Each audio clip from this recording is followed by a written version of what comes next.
नमस्कार, मैं हूं आशुतोष और आप देख रहे हैं सत्य हिंदी। सत्य हिंदी के विशेष कार्यक्रम आशुतोष की बात में आपका स्वागत है। बातचीत शुरू करने के पहले एक छोटी सी अपील। सत्य हिंदी एक कोशिश है ईमानदार, निडर और निर्भीक पत्रकारिता की। हम अपने लाखों दर्शकों के शुक्रगुजार हैं जो लाखों की संख्या में हमारे कार्यक्रमों को देखते हैं और हमारी हौसला अफजाई करते हैं। हम उनसे एक और छोटी सी गुजारिश करना चाहते हैं कि आप न केवल हमारे कार्यक्रम देखें बल्कि संभव हो सके तो आप हमारे वीडियोस को बड़ी मात्रा में डिस्ट्रीब्यूट करें, सर्कुलेट करें और शेयर करें ताकि ईमानदार पत्रकारिता ज्यादा से ज्यादा लोगों तक पहुंचे। और अब आज की बातचीत शुरू करते हैं। आज दरअसल एक बहुत ही संवेदनशील मसले पर हम बातचीत करना चाहते हैं और आप सब लोगों को जानकारी देना चाहते हैं। हमारे दर्शक अच्छी तरीके से जानते हैं कि कुछ समय पहले कनाडा की सरकार ने, वो मामला अभी भी चल रहा है, भारत के ऊपर यह आरोप लगाया था कि खालिस्तानी आतंकवादी निज्जर को मारने का काम भारत की एजेंसीज ने किया है। भारत ने इस आरोप को सिरे से खारिज कर दिया। हालांकि विवाद अभी सुलझा नहीं है। उस विवाद के बाद लगातार खबरें चल रही हैं, खबरें आ रही हैं। भारत लगातार उन आरोपों को निराधार बता रहा है। और एक और जानकारी हमारे दर्शकों के पास है, किसी तरीके से अमेरिका ने भी भारत के ऊपर आरोप लगाया था कि गुरपतवंत सिंह नाम के खालिस्तानी आतंकवादी को मारने की कोशिश भारत की एजेंसीज की तरफ से की गई थी। उस मसले में भारत सरकार ने जांच में अमेरिका का सहयोग कर रही है, लेकिन अभी तक कुछ भी साबित नहीं हो पाया है। अब वॉशिंगटन पोस्ट ने, जो अमेरिका का एक बड़ा अखबार है, उसने बड़ा जबरदस्त सनसनीखेज खुलासा किया है। उसने खुलासा यह किया है कि दरअसल 2021 के बाद से पाकिस्तान में कम से कम 6 ऐसे तथाकथित आतंकवादी हैं जो भारत विरोधी गतिविधियों में शामिल थे या उन्होंने भारत विरोधी गतिविधियां की थी। उनको भारत की एजेंसियों ने मार गिराने का काम किया है। ये वॉशिंगटन पोस्ट का दावा है और इस पर भारत सरकार की तरफ से किसी तरीके की कोई प्रतिक्रिया नहीं आई है। वॉशिंगटन पोस्ट का यह दावा है, उनका कहना है कि उन्होंने 6 ऐसे मामलों की पड़ताल की है भारत के कुछ अधिकारियों से जिन्होंने अपना नाम नहीं बताया, और पाकिस्तान और वेस्ट के कुछ अधिकारियों से उन्होंने इस बारे में बातचीत की है और उनका कहना है कि उनके पास पुख्ता जानकारी है। वो ये भी कह रहे हैं कि दरअसल भारत की ये जो नीति है, इसमें काफी बदलाव देखने में आ रहा है और भारत में आजादी के बाद नरेंद्र मोदी की सरकार पहली ऐसी सरकार है जो आतंकवादियों को, भारत विरोधी गतिविधियों में शामिल लोगों को उनकी ही जमीन पर जाकर खात्मा करने की बात करती है और कर रही है।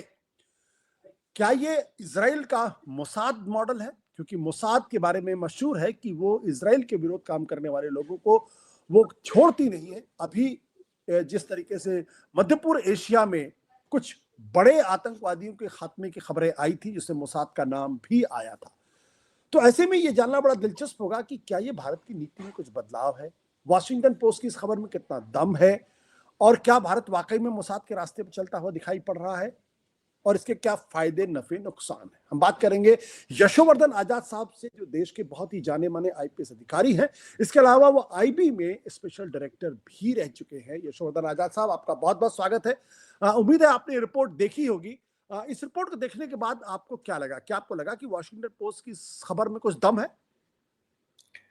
मैंने वॉशिंगटन पोस्ट की खबर देखी है और आपको याद होगा आशुतोष, इसके पहले भी करीब कुछ महीने पहले विदेशी अखबारों में ये जानकारी आई थी कि पाकिस्तान में जो टेररिस्ट हैं उनका सफाया किया जा रहा है। इंटेलिजेंस एजेंसी जो भारत के हैं उनके द्वारा, स्पेशली रॉ, और रॉ की बात जो है बड़ी क्लैरिटी के साथ आई है। सबसे पहले मैं ये कहना चाहूंगा कि ये जो गतिविधियां हैं इनको तो एक औपचारिक रूप दे दिया गया है पूरे विश्व में, चाहे वो मोसाद की एजेंसी हो, चाहे वो रशियन एजेंसी हो, चाहे वो यूनाइटेड स्टेट्स की एजेंसीज हो। ये अपना कार्य कर रही हैं और ओपनली करती हैं। जहां तक भारतवर्ष का सवाल है, हमारा औपचारिक जो जो निर्णय है या औपचारिक हमने जो ये बताया है पूरे पूरे वर्ल्ड को कि हमारा इसमें कोई हाथ नहीं है। लेकिन मैं ये समझता हूँ कि पुलवामा के अटैक के बाद आशुतोष, लगता है कि डेफिनेटली भारत की इंटेलिजेंस एजेंसीज हरकत में आ गई हैं, और अगर हरकत में आई हैं तो मैं उन्हें दोष नहीं दूंगा, क्योंकि आप देखिए, मैं बहुत ही एक सिंपल चीज बताना चाहता हूं कि 26 से 11 की घटना के बाद मुंबई में, जबकि सारे सारे कागजात, सारी विवेचना, सारे जो एविडेंस थे, चाहे वो इलेक्ट्रॉनिक थे, चाहे हर तरह के सबूत जो पेश किए गए, उसे ना पाकिस्तान ने माना और उन सबूतों को लेके हम राष्ट्र के विभिन्न कैपिटल्स में गए थे, बताया था उन्हें और वो कन्विंस भी थे, लेकिन उसके बाद नतीजा कुछ नहीं निकला। तो मैं समझता हूं कि अगर भारत की इंटेलिजेंस एजेंसीज ऐसा ऑपरेशंस कर रही हैं तो इसमें कोई गलती नहीं है। दूसरी बात जो मैं एक और बताना चाहता हूं जी। कि जब यहाँ पे इन्फिल्ट्रेशन की बात आई है, जिस तरह की गतिविधियों की बात आई है कश्मीर वगैरह में, क्या ये संभव है कि बिना किसी देश के समर्थन के बिना ये गतिविधियां हो सकती हैं? और जब इसको भी बराबर सामने लाया गया है तो न तो किसी यूएन की तरफ से, यूएन की तरफ से तो छोड़िए, किसी देश की तरफ से या किसी और, न तो पाकिस्तान ने इसे माना है और न किसी देश ने माना है।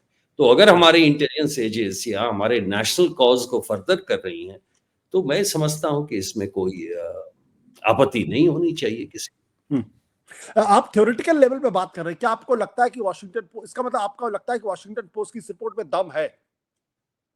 नहीं, यही मैं कह रहा हूं कि एजेंसीज, ये बात सही है, बल्कि इसके पहले भी आपने जो ऐसी घटनाएं देखी हैं जो पाकिस्तान में हुई हैं, उनकी उनकी जिस तरह से किलिंग हुई है या उनका जो मर्डर हुआ है, ऑब्वियसली वो बड़ा प्री प्लान्ड और टारगेटेड मर्डर है। तो ये टारगेटेड जो जो प्लान है किसी प्लानिंग की हैसियत से है, और मैं अभी औपचारिक रूप से तो नहीं कह सकता इंटेलिजेंस एजेंसी ने कहा है, लेकिन लगता है कि इंटेलिजेंस वर्क है और मैं इसका पूरा समर्थन करता हूँ।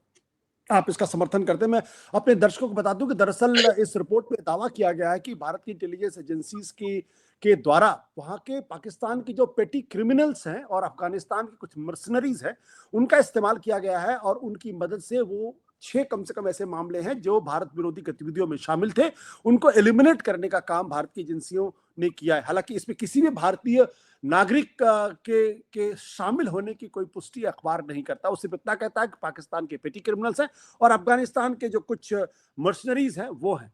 और इसमें पाकिस्तान के इंटीरियर मिनिस्टर मोहसिन नकवी ने एक तांबा नाम का व्यक्ति था, उसके मृत्यु के बाद या उसके कत्ल के बाद, उसके खात्मे के बाद ये साफ तौर पे कहा था कि इंडिया का इसमें डायरेक्ट इन्वॉल्वमेंट है।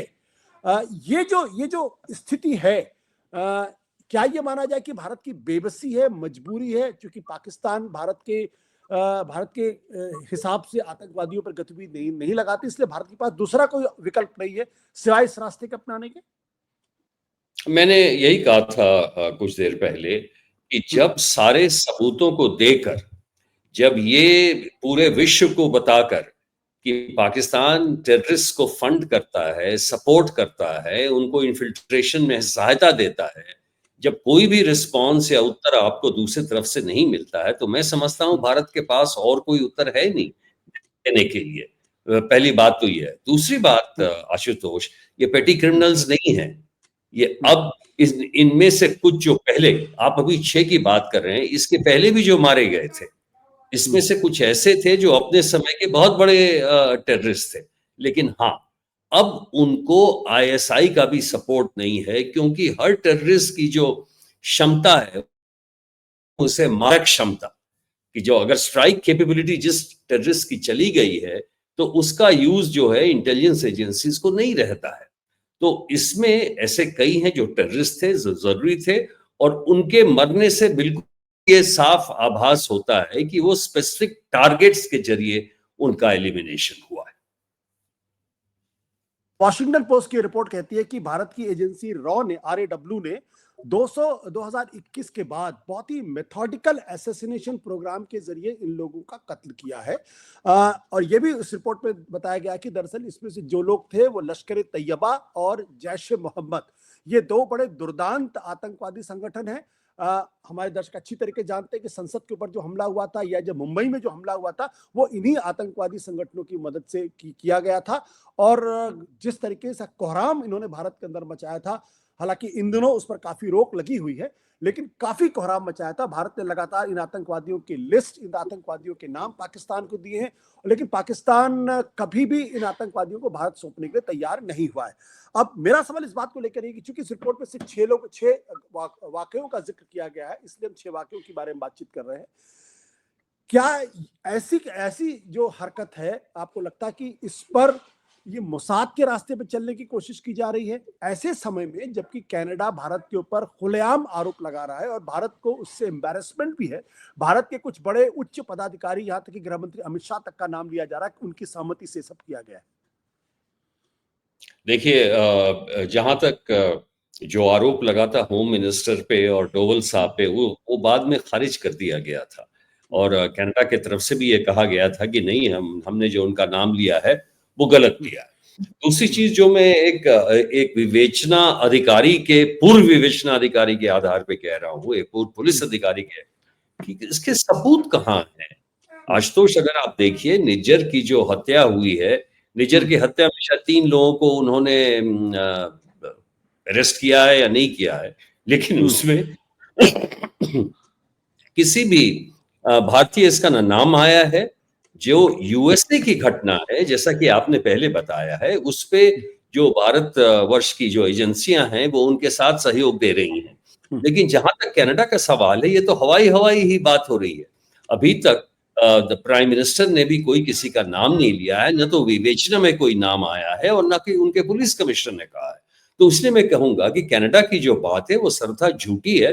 और मैं ये बात एक जरूर कहूंगा कनाडा के बारे में कि आशुतोष, जिस तरह की स्थिति अभी कनाडा में है, जिस तरह की वहां सिख के आतंकवादी संगठन को प्रश्रय दिया जा रहा है, पनाह दिया जा रहा है, और कुछ कुछ जगह हैं जैसे हैम्पटन है या कुछ ऐसे गुरुद्वारे हैं जो खुली समर्थन दे रहे हैं, और जिनकी जो गतिविधियां हैं उनका डायरेक्ट लिंक पंजाब के वायलेंस से हो रहा है। हमने ऐसे केसेस में कितने को एक्स्ट्राडिशन मांगा है जो कि नहीं दिया जा रहा है, और एनआईए ने भी ऐसे ये भेजे हैं। तो मैं समझता हूं कनाडा का जो आरोप है ये बिल्कुल ही बेबुनियाद है, और इस पे हमें कोई ध्यान नहीं देना चाहिए। बल्कि मैं पुरजोर समर्थन करता हूं भारतीय एजेंसीज का और भारतीय गृह मंत्री और प्रधानमंत्री का, जो उन्होंने कनाडा के बारे में जो निर्णय लिया है और जो अपना दिशा चुनी है। लेकिन यशोवर्धन आजाद साहब, भारत की अब तक की जो नीति रही है वो एक तरीके से शांत और बंधुत्व की नीति रही है। भारत इस तरीके के कामों की या तो आलोचना करता रहा है या फिर ऐसे रास्ते पर न चलने के खिलाफ रहा है। मुझे अच्छी तरीके से याद है जब आई.के. गुजराल साहब देश के प्रधानमंत्री थे तो किसी भी कोवर्ट ऑपरेशन को उन्होंने बंद करने की बात की थी। क्या ये सही नीति होगी? मैं समझता हूँ गुजराल साहब ने अपने समय में जो नीति अपनाई थी वो बिल्कुल ही इम्प्रैक्टिकल थी। आजकल के समय में आप देखिए कितना समय 1971 के बाद बदल चुका है। जब आपके बॉर्डर पे प्रेशर नहीं हो, जब आपके यहाँ विदेशी ताकतें स्लीपर सेल्स नहीं बनाएं, इन्फिल्ट्रेटर्स नहीं भेजें, तो इसमें कोई शक नहीं है कि आपको कोई प्रतिक्रिया देने की आवश्यकता है। लेकिन जिस तरह से पाकिस्तान के तरफ से ओपनली कार्रवाई की जा रही है, कश्मीर मसले को हवा दिया जा रहा है, और आज भी यूनाइटेड नेशंस में हो, किसी भी फोरम में ऐसी बातें हो रही हैं। आपने देखा होगा कि जम्मू की स्थिति किस प्रकार भयावह हो गई थी, जबकि पूरा टेररिस्ट सेंटर शिफ्ट कर गया था कश्मीर से यहाँ तक।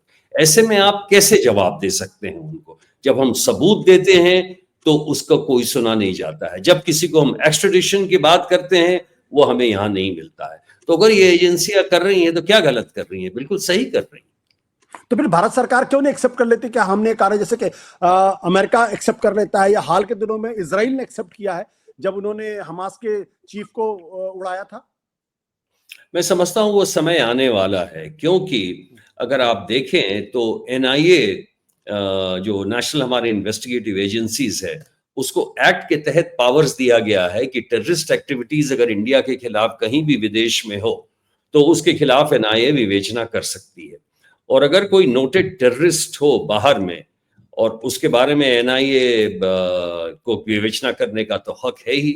मैं समझता हूं कुछ पर्टिकुलर केसेस में भारत को बिल्कुल अनाउंस करना चाहिए, क्योंकि पहली चीज तो हमें यह करनी चाहिए कि हम विवेचना करके पूरे पूरे विश्व के देशों को बता दें कि ये हमारी विवेचना है, ये हमारे नोटेड टेररिस्ट हैं, ये यूएन के भी डेजिग्नेटेड अगर टेररिस्ट हैं तो उन्हें हमें मारने में कोई ये नहीं है, शक शुबा नहीं होना चाहिए, और हमें बिल्कुल ये स्ट्राइक रेट अपनानी चाहिए।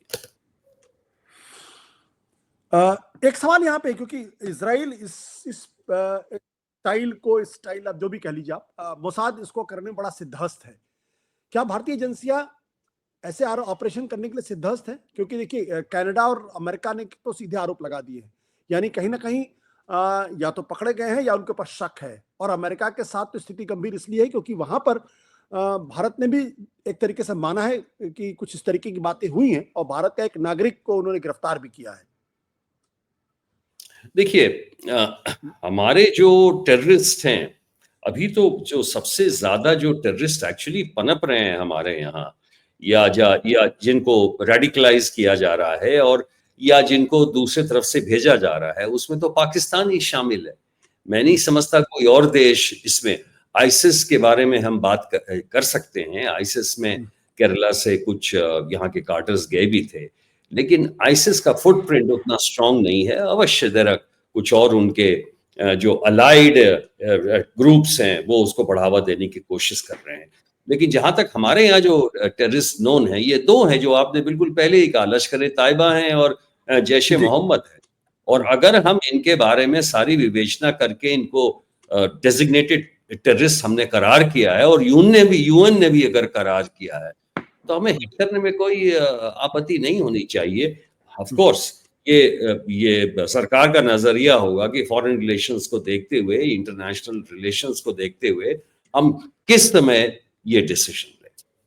न बिल्कुल, आपने दर्शकों को दरअसल बता दें कि मोसाद इस मामले में बहुत सिद्धहस्त है और पिछले दिनों जब 7 अक्टूबर को हमास के लोगों ने इजराइल के अंदर घुसकर करीब 1200-1300 लोगों का कत्ल किया और भारी संख्या में लोगों को बंधक बनाया, उसके बाद वहां जो जंग शुरू हुई है, उसके बाद मोसाद ने हमास के प्रमुख हानिया को ईरान के अंदर उसको मार गिराया और साथ ही साथ हिजबुल्लाह के चीफ नसरल्लाह और उसके नंबर 2 सिनवार, उन दोनों को भी मार गिराने का काम किया। उस वक्त उन्होंने नहीं कबूला, लेकिन बाद में उन्होंने इस ओर हिंट किया और कबूला भी कि उनका हाथ है।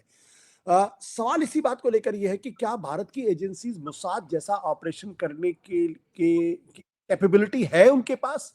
क्योंकि अगर ऐसा होता है तो भारत पूरी तरीके से जब तक की उसकी नीति रही उसके बिल्कुल 180 डिग्री लेता हुआ दिखाई पड़ता है।